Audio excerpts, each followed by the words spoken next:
$20 billion US ഉൽപ്പന്നങ്ങൾക്ക് Canada അധിക തീരുവ പ്രഖ്യാപിച്ചു. കനേഡിയൻ സ്റ്റീൽ, അലുമിനിയം എന്നിവയ്ക്ക് അമേരിക്കൻ നികുതി ചുമത്തിയതിന് പിന്നാലെയാണ് കാനഡ US ഉൽപ്പന്നങ്ങൾക്ക് അധിക തീരുവ പ്രഖ്യാപിച്ചത്. ഇതോടെ ആഗോള വ്യാപാര മേഖലയിൽ യുദ്ധ സാഹചര്യമായി.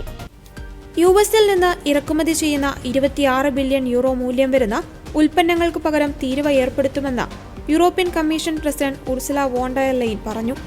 നിലവിൽ ഇത്രയും തുകയ്ക്കുള്ള ഉൽപ്പന്നങ്ങളാണ് പ്രതിവർഷം യൂറോപ്യൻ യൂണിയൻ യുഎസിലേക്ക് കയറ്റുമതി ചെയ്യുന്നത്.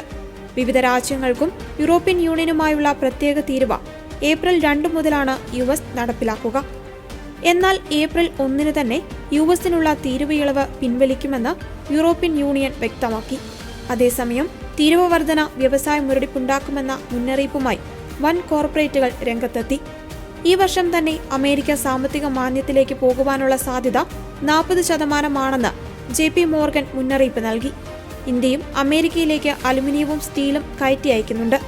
ഉയർന്ന തീരുവ 43,500 കോടി രൂപയുടെ എഞ്ചിനീയറിംഗ് ഉൽപ്പന്നങ്ങളുടെ കയറ്റുമതിയെ ബാധിക്കുമെന്ന് engineering export promotion council of India ചൂണ്ടിക്കാട്ടുന്നു. പകരത്തിന് പകരം തീരുവ ഏപ്രിൽ 2 നടപ്പാക്കാനിരിക്കെ കേന്ദ്ര വാണിജ്യമന്ത്രി പീയൂഷ് ഗോയൽ വീണ്ടും യുഎസ് സന്ദർശിച്ചേക്കും. ഏതാനും ദിവസം മുൻപാണ് ആദ്യ റൗണ്ട് ചർച്ച പൂർത്തിയാക്കി മന്ത്രി തിരിച്ചെത്തിയത്. യുഎസിന്റെ വ്യാപാര യുദ്ധം മൂലമുള്ള പ്രത്യാഘാതം ലഘൂകരിക്കുന്നതിന്റെ ഭാഗമായാണ് രണ്ടാം സന്ദർശനമെന്നാണ് സൂചന. അമേരിക്കൻ ഉൽപ്പന്നങ്ങൾക്ക് ഏർപ്പെടുത്തിയിരിക്കുന്ന ഉയർന്ന തീരുവ കുറയ്ക്കുവാൻ ഇന്ത്യ തയ്യാറായിട്ടുണ്ടെന്ന US പ്രസിഡന്റ് ഡൊണാൾഡ് ട്രംപിന്റെ വെളിപ്പെടുത്തൽ കേന്ദ്ര സർക്കാരിനെ സമ്മർദ്ദത്തിലാക്കിയിരുന്നു.